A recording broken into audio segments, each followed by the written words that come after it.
Happy Monday, y'all! We survived the first week of 2024 and are coming in hot with the takes right out of the gate. Dave Chappelle strikes again in his new special. Green Day proves once more how fond they are of fondling the government, and details on Seattle's FatCon. Yep, you heard that correct. It's like Comic-Con, but for fatties. All of this and more on today's episode. I am your host, Noelle. This is Just Say No. Let's get into it.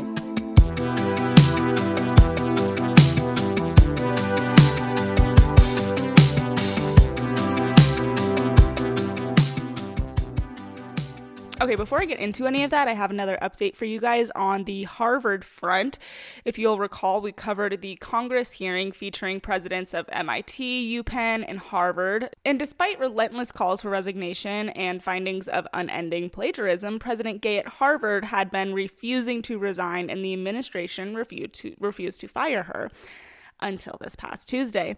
President Gay has officially resigned in much disgrace. This was obviously the desired outcome, and I am very happy to report that it came to fruition. In her resignation letter, however, she did blame this on racial animus instead of the fact that she is a fraud.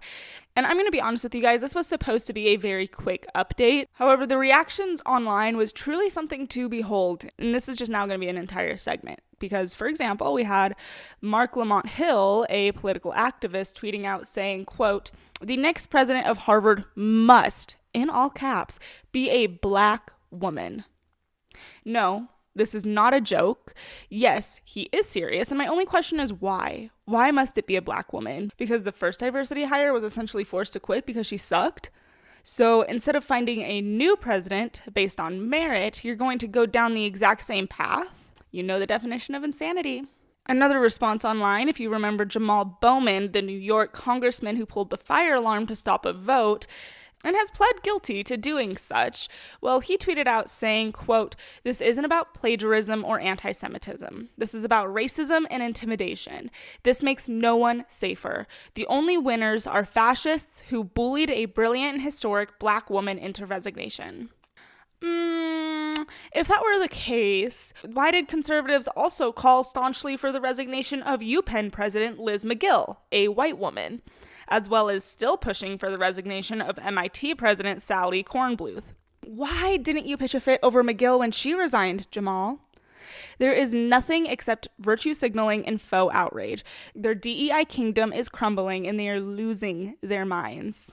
The next response comes from race baiter and author of How to Be an Anti-Racist, Ibram X. Kendi, who has been on a rampage. And, I guess if I had built an entire career on manufacturing racism, I would also be losing it.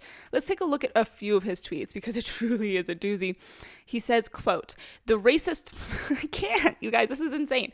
"The racist mob won't stop until they topple all black people from positions of power," end quote. Similarly, I'm going to butcher this guy's name. I am Wajahat Ali? I do apologize. Anyway, he said, quote, "Using merit as the benchmark/weapon to undermine people of color who rarely barely attain positions of influence without mentioning the history of white supremacy, wealth, legacy admissions, and influence is an example of why we need history and CRT," end quote. Imagine thinking that merit is an unfair standard to hold black people to, and also thinking that you're not racist? Someone replied to him and said, "They see black as an automatic handicap and they pity our struggle to keep up." And it's true. It is so true. People like Kendi and Ali, they do not think that black people are capable of achieving anything on their own and that they need handouts, and it's quite sad. But just to address this claim here made by both of these people that black people are perpetually doomed in America, here are a few influential black people in America. Obama, Oprah, Kamala Harris, Will Smith, Morgan Freeman, Candace Owens, Karine Jean-Pierre, Victor Glover, Raphael Warnock, Thomas Sowell, Cori Bush. 12% of Congress is black, which is almost perfectly proportional to the Black population of America, since lefties care deeply about that sort of thing. In 2022, over 50% of the NFL was Black, and in 2023, 75% of the NBA was Black. So some might say that is actually a disproportionate representation, but there isn't a peep because those Black people don't serve the narrative. But yes, Ibram, because this one Black woman who was unable to condemn anti-Semitism or write an original paper lost her job, Black power will topple. You are so right. Next, we have Nicole Hannah-Jones, another she's so brilliant. She is such a brilliant woman. Tweeting out saying, quote, "Well, they got what they wanted from their well-executed plan," end quote. And when someone replied saying, "I'm not a Republican, but she was an obvious plagiarist. What in the world are you guys defending?" Hannah-Jones responded saying, "Why would this be a Republican/partisan issue? I'm confused." Okay, girly pop. So who is they? Who is the they that you are referring to in your original tweet? Please, oh my lord. Renee Graham tweeted saying, "The anti-cancel culture folks are predictably quiet about what happened to Claudine Gay." And someone replied with a screenshot of a tweet of hers from 2021, which reads, quote, "Accountability is not cancel culture." Now, this is of course true when it's implemented honestly. Accountability is consequences for current actions that go directly against a stated policy or current norm. For example, it is not cancel culture to arrest someone for stealing a car. It's accountability. Likewise, it is not cancel culture for being asked to resign after being caught plagiarizing nearly 50 times as the sitting president of an elite university. It is cancel culture to pressure a company to fire someone for an offensive tweet that they put out in 2011. Do you see the difference? Either way, on the cancel culture front, my stance is this: play stupid games, win stupid prizes. If you endorse or celebrate people getting canceled, I personally will not shed a tear, nor will I speak up when the chickens come home to roost, because they inevitably will. Continuing on, because you guys, this could be the whole episode. I am not joking. Sarah Goldrick-Rab said, "This attack is very much about racism, and that goes way beyond higher education. Too many of y'all are unhappy that slavery ended as a formal legal practice, and you're clearly trying to take us backward. Jim Crow is too advanced." End quote. We need a moment of silence for this woman's last brain cell because it is dead. I need to remind you that this is all because a Black woman resigned after getting found out as a pathological plagiarizer who can't condemn anti-Semitism. What makes this even crazier, you guys, is that despite resigning as president, Claudine Gay will still retain a position on the faculty as well as her $900,000 salary. And just as an aside, and we all wonder why places like Harvard are so incredibly unaffordable. Maybe it's because their presidents are getting paid nearly $1 million a year. But getting back on track, is she really in such a bad position? Is she really so oppressed? The woman's making $900,000. I think that she's quite all right. But when I tell you guys, the responses to this story are unending. I could go on and on. The lefty loons are utterly rocked over this, but we do have other topics to get to, so we must move on. However, before we do, I would like to add that we talked a lot about race, and I need to say that I do not give a flying shit about a person's race. The only reason this is a segment today was because of the lefty loons online who made a person who lost her job due to being inept about her skin color, even though not even a month prior, a white woman lost her job, the same job, for the exact same reason, except she isn't a chronic plagiarizer. So that just needed to be stated, but enough is enough. We are moving on to, I don't know what we're moving on to, but we are moving on. It is with great sadness that I have to report that Green Day continues to be American idiots. So fun fact about me, Green Day was my very first favorite band, and American Idiot was the very first album I ever owned. I think I was 5 or 6, and I would come home from school, I would plug it in, and I would sit on my swing set blasting it every single day. So, fun facts. But, so what happened, And this isn't actually new news whatsoever. Green Day has raged on behalf of the machine for a very long time, but here's what happened. At their New Year's Eve performance, they changed the lyrics of American Idiot from "I don't want to be a part of the redneck agenda" to "I don't want to be part of the MAGA agenda," which this isn't even the first time they've done this. They have made this exact lyric change once before, I do believe. But in all reality, I do think that most on the left already equate redneck with MAGA, so they did this for no other reason than to garner attention for their new album release that is coming up. But in reality, Green Day has been a band of bitches for quite some time. Billy Joe said back in 2022 that he will renounce his U.S. citizenship if Roe v. Wade gets overturned. And just a quick update for you, he did not. But he, like so many mid-90s, early 2000s punk rock bands, have become machine goblins. And the main reason I wanted to discuss this is, again, because of the response online. People on the right are kind of just like, yeah, we all knew that Green Day was like this, and how it's incredibly cringy to see punk rockers be writing daddy government like this. And people on the left are like, wow, Green Day really showed them. They just don't like it when free speech is used against them. For example, Ed Krasenstein, I have such a hard time with his name. I am not on my name game today. He tweeted out saying, quote, "Green Day's American Idiot modification is free speech, whether you like it or not." And I just want to make one thing super, super clear.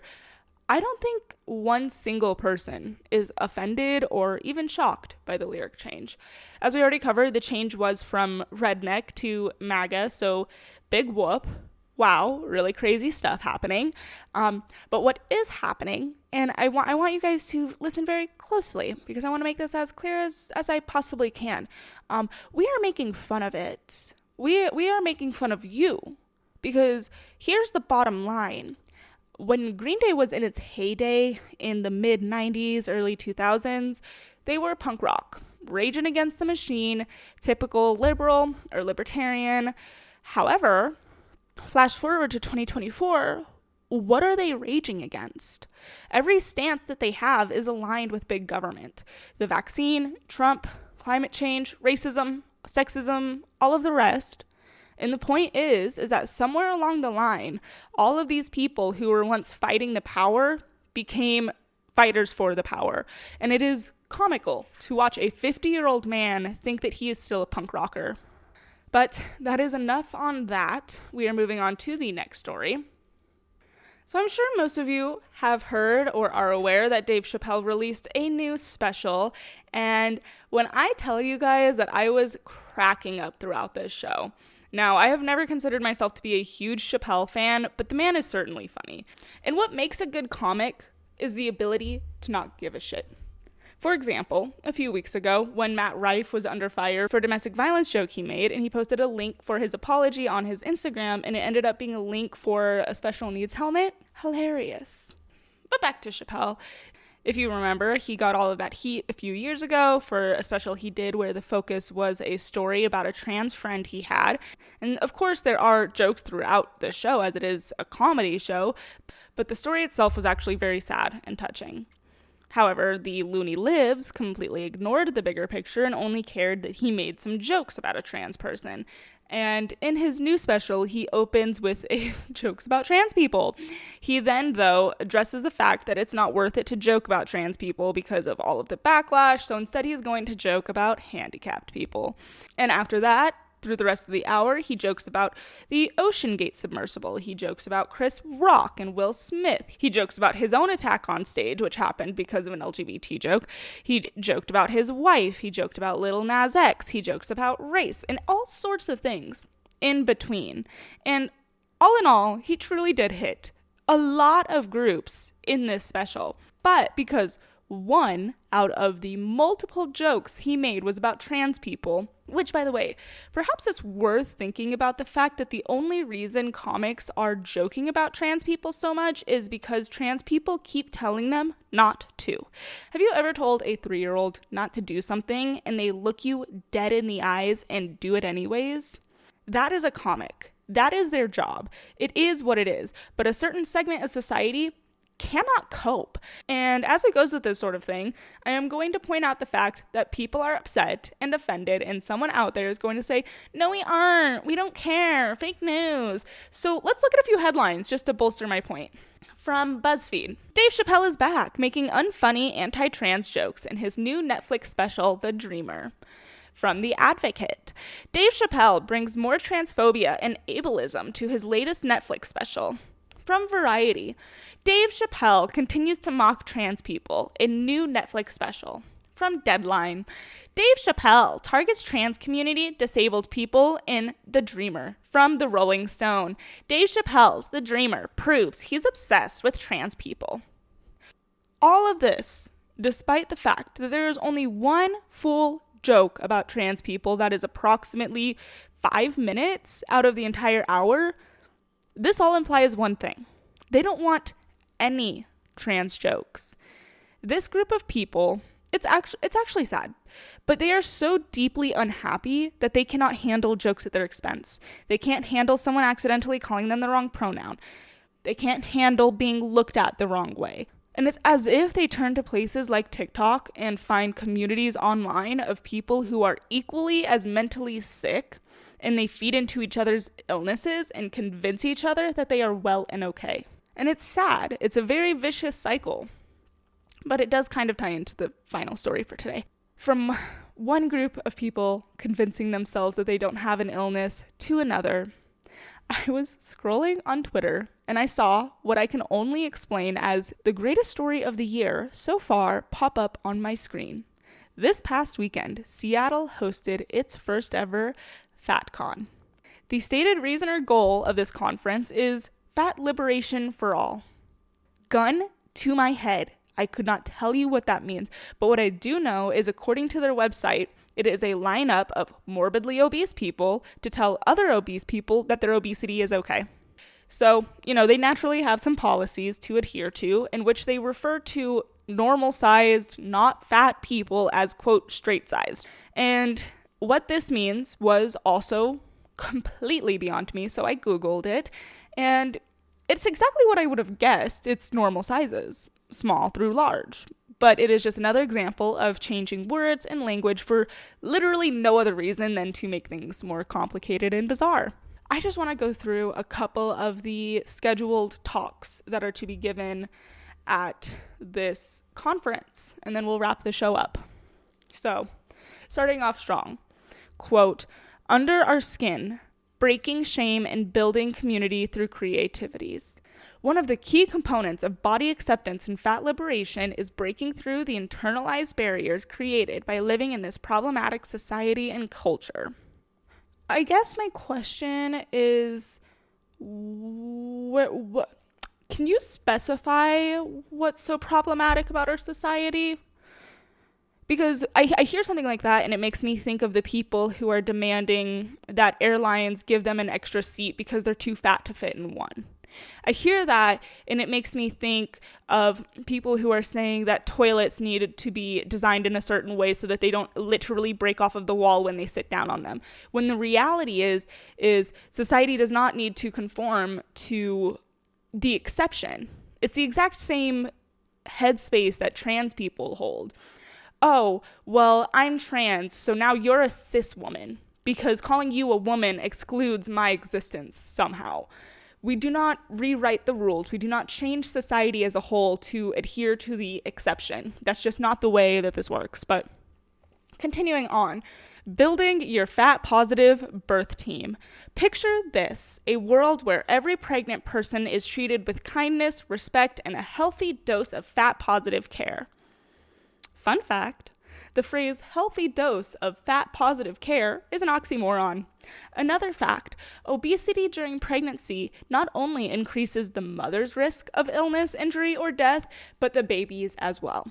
Now, obviously, every single person deserves to be treated with kindness and respect, but treat yourself with kindness and respect and lose some damn weight.